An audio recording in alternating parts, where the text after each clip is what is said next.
Good afternoon. Welcome to it. We are here for another interview, and we are here in conversation with one of Liberia's best sports journalists, and he's Michael Solomon. He will introduce himself later, and we're here to talk about a couple of things as it relates to the Liberia national team, the game with Namibia, and the last game versus Equatorial Guinea on Monday. And lastly, we're going to talk about a couple of things related to players, the goals from Namibia's game, and the chances of Liberia qualifying for the World Cup. So these are things we'll be talking about here. So let me join Michael so that we can go straight into our conversation. Good afternoon and welcome to this interview. Thank you. Thank you so much, Martina. It's good to have you here. This is home. This is the Prime FM, and of course, I appreciate the team for showing up at Prime FM. So it's good to have you. And it's good to be here on this interview. I'm honored that you were able to accept our invitation to be here this afternoon. Well, it's okay. It's okay. Once it's about Liberia, to also have a chance to share the microphone with you. You're doing incredibly well, I should say. So I appreciate that. I'm honored. Thank you. So how has it been? How's everything? Well, basically, it has been good. We've been here doing our thing. And for as far as football, if you like, sports journalism is concerned, we have different areas that we usually pay attention to as individuals and the rest of it. So it has been good, worth the while, I should say. A couple of things to talk about, but first we're going to start with Liberia's game against Namibia last Thursday, where Liberia defeated Namibia 3-1 in the 2026 World Cup Qualifiers. You've been a sports journalist. You've been following sports for a couple of years now, and I saw you at SKD cheering the team to victory. Firstly, tell us your impression about the result on Thursday. Well, it's unlike me, to cheer for the national team of Liberia, because technically I've been more of a journalist than a fan, so I should say but on the occasion I thought the team had a very decent performance, but it was a good one in a very long period. We've now won at home, so of course kudos to Coach Thomas Kojo and his backroom staff. Kudos to the players of the national team, the new generation, and for the most part, I feel like, I've always said that at some point, even if it cannot be now, but in the next 2 years, 3 years, or maybe 5, the only thing we will need at the senior national team level will be a very solid, manager, because the qualities of the players that we have, they're good, and in the next 3 to 5 years at most, the new generation of players will only need a very solid manager. Are you saying the manager we have now cannot maintain the team? Well, respect to Coach Thomas Kojo, but I feel like in the next 3-5 years, the world itself is evolving, and we have this tradition at the level of the national team where, after a year or two, or after 1 or 2 qualifiers, the Football Association, national government, usually reach a decision to let the coach go. So I'm just, giving a timeline, like between now and next 3, 4, 5 years, with a new generation of players. All we will need, whether it is Kojo, perfect, or whoever that is, must there be a solid manager on the touchline. Good. 3 goals at home for the Lone Star players, and we have some of the players. This game was their debut game for the national team. We have the leg of Emmanuel the lack of Emmanuel Gono, and the lack of another person. I think we have about 3 players who debuted on Thursday. 2 persons, okay, Emmanuel Fuller and Emmanuel Gono. So the overall performance of the team, before we go to the individual goals, let's talk about the overall performance of the team. If you were asked to grade the national team from this gone game, what would be your grade as a Liberian journalist? Well, I would give the national team performance versus Namibia a fair 6/10 on the ratio or the scale of 1 to 10. I give the team 6/10. Why? Because yes, I mean, I understand the feeling. We've not won for a very long time. Clearly it's understandable, but there are a few other lapses, if you like, you can term it that way, that I notice. But on a general level, there are Liberians who are comfortable with the fact that we won 3-1. So, I mean, generally kudos to the team, but on a scale between 1 to 10, I give the national team 6. Good. Emmanuel Fuller debuted this game and excellent performance. Was it excellent? So, how did you see Emmanuel Fuller's performance? It has been on social media. Emmanuel Fuller performance was extraordinary. As a journalist, let's get your own opinion on Emmanuel's performance. I mean, this is somebody I literally followed. His growth pattern. Real Muja. Then it was Monrovia Football Academy. That was close to 7-8 years ago. So, and I should say his growth pattern really do not surprise me. And to see him at the top level now also don't come as a surprise in a lot of different ways. Why? Because in 2022 Emmanuel Fuller was one of our few young Liberian players recruited by Coach Ansumana Keita, and to admit not many people know this may sound a revelation, except that Coach Ansumana Keita was one of the few people who know that. Okay. But Fuller was recruited at the under 15 level, and at some point Keita thought he was not the right fit for the left back position, so he was dropped, and he was later considered when Keita thought to include him at some point after conversation with Georges Manuba and other people. So his inclusion at the latter part of the preparation, for all of the activities involving the under 17, 4 days performances clearly show growth. And where he is today, I mean, it's a manifestation of that, with patience, with the right frame of mind, and everything well collected. It means you can end up exactly where you want to be. So I'm not surprised. He has grown a lot. The performance in his debut for the senior national team against Namibia was just the right platform for him to show what he has been learning over the last few years, just before his move to Slavia, prior to join Oscar Dolly and Devanti out there. So I mean, that performance you saw, I mean, I've seen it over the years with him in Austria, for example. We went to Germany where we had a game with Red Bull Salzburg under 17 team. So Foley had a very decent performance over there. So what we are all seeing now is, like I said, absolute growth. Another person is Emmanuel Gono. Yeah, Gono. I mean, Gono played for Muscat Football Club. They're now no longer in the LFA league. That franchise is no longer in existence. But he was one of the players recruited by Charles Masale. I mean, credit to him. Okay. And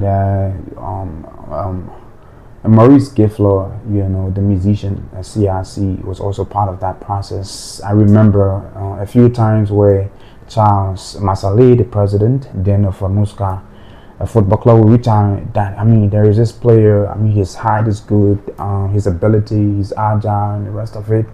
You've got to come and see him You will like him, when you see him play. So to get his first call because of the situation involving William Gibson also didn't come as a surprise to me. And yes, a few minutes on his belt at the senior national team level, it is just a perfect chance to grow, and make the right efforts, game in and game out for the national team.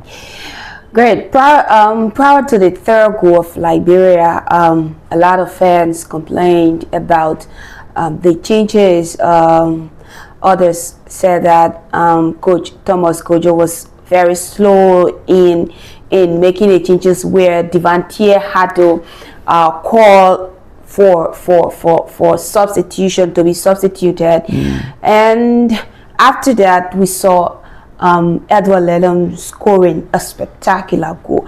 Do you think that tactic that Coach Thomas Kojo used against Namibia is going to help the national team in other games to bring good results?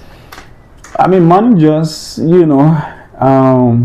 usually, managers, will decide to use different setup every single game. That is the reason why a lot of us complained when Liberia threw away a 2-0 lead versus Malawi just the other day.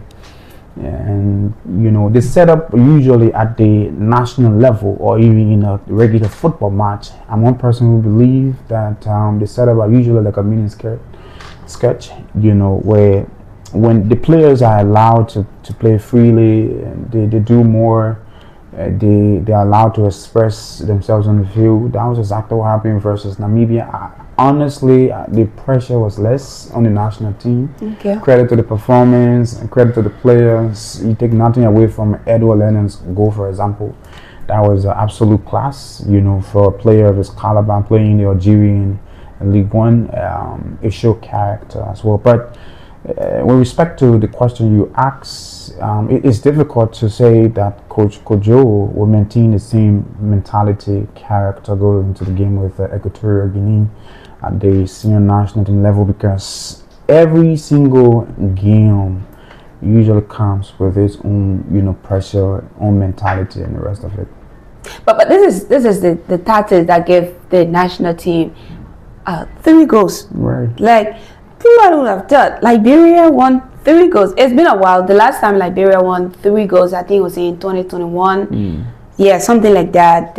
Now coming back 2025 to score 3 goals, putting smiles on the faces of Liberians. Somebody would say, I think he could use the same tactics that will always get good results. Right. Martina, fortune favors the brave. Okay. You dare not play the way you play against Namibia versus a Tunisian national team. You can't do that. You get punished. Is it that the boys from Namibia were not strong enough, or they weren't serious about the game? I wouldn't put it that way. Like I said, there are games with different tempo, different mentality, and I thought, like, I regularly questioned the head coach of the Namibian national team, that the team started on a very slow pace. The penalty, I thought, got into their heads. They lose concentration and the rest of it. Liberia fed on that, massively, and we were able to score 3 goals versus the Namibians. You can't do that versus Tunisia. Obviously, you can't. You can play freely, against a very top of opponent, in that from Emmanuel. But again, I wouldn't want to take the credit away from Kojo's men.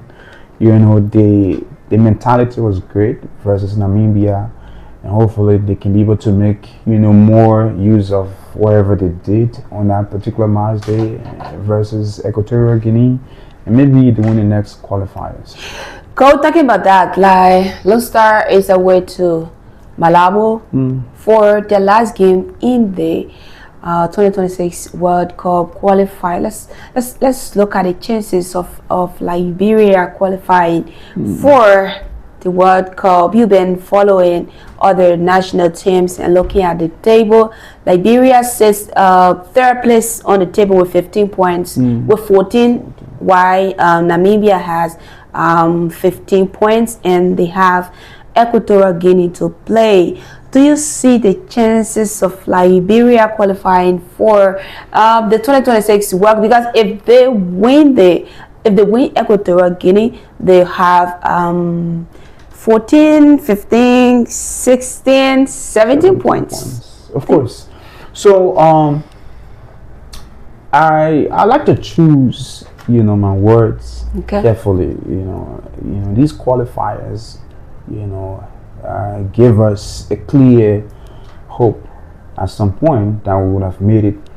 And I remember a lot of Liberians celebrating when we were given the 3 points by the World Football Governing Body, FIFA, against Equatorial Guinea for feeling an ineligible player. But as it stands, we do not, have any chance of qualifying for the 2026 FIFA World Cup. I understand, the feelings amongst Liberians, because, with no disrespect to them, there are not many people who are educating them about the format of the 2026 FIFA World Cup qualifiers as far as Africa is concerned. So, like you said, we are on 14 points. A travel to Malabo to play Equatorial Guinea.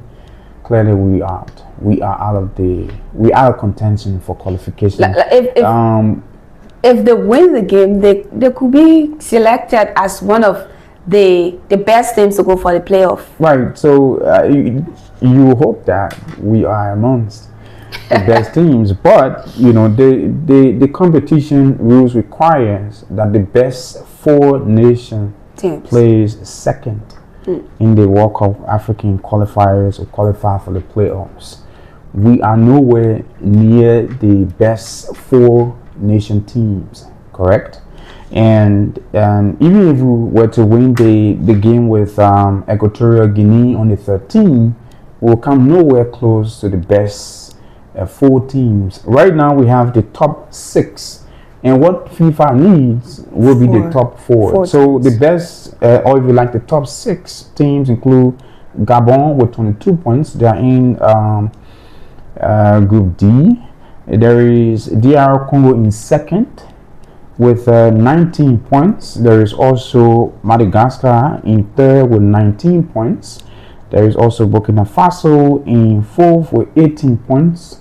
There is Cameroon in fifth with 18 points. There is also Uganda in sixth with 18 points. So the goal difference between the teams here is 11, 8, 13, 12, and 6. Correct? So we have the final match day on the 13th, and other countries will have a chance to play other days, correct? Even if we were to go over there and win 6-0, you're not coming anywhere close near the teams mentioned. 22 points, 19 points, 18 points, we're far from that. So we are our hopes of qualifying for the competition that will take place in the US, Canada, and Mexico. Obviously, we do not have any. There are people who still think that we have a chance. We do not, and you don't blame them, mind you. There are people who look at the table, firsthand, and assume that we have a chance because we have. But the other day we spoke with the coach, Coach Thomas Kojo, and he told us that Liberia's qualification will be based on the results from the Equatorial Guinea's game. So I don't know. Is it that he's not looking at other tables? Right. I'm one person. I'm not a big fan of Kojo, mind you, but I like to be careful with the way I criticize him, or speak to some specifics around the things you say, But the one thing I feel like we do not do a lot at the managerial level. We do not take our time to study the teams, the tables before you go into every match. Clearly, you've got to do that. No matter they say Liberians don't read. That cliche. I don't entirely agree with it. Okay. But there are people who think so. But maybe Kojo and his backroom staff have not been able to do a little background check to know exactly those who are eligible to go for the playoffs and the rest of it. But it is not just down to winning the 2 games now. Okay. Had Liberia won the game with Malawi, of course, yes, it would have been in contention right about now. But as it stands, we do not have a chance. Great. We have to go. We don't have time. Now that Liberia is on, Lone Star are the way to Equatorial Guinea to play the last game. If I'll ask your prediction, looking at last performance before going to Malabo for the game, do you think Liberia stand a chance of winning against Equatorial Guinea? Well, I've been following a lot of other outlets, about Equatorial Guinea's challenges in between, even honoring the recent fixture, so there is a low doubt. I wouldn't want to put it at even 50% chance of Equatorial Guinea honoring the game with Liberia. If they do, good for them.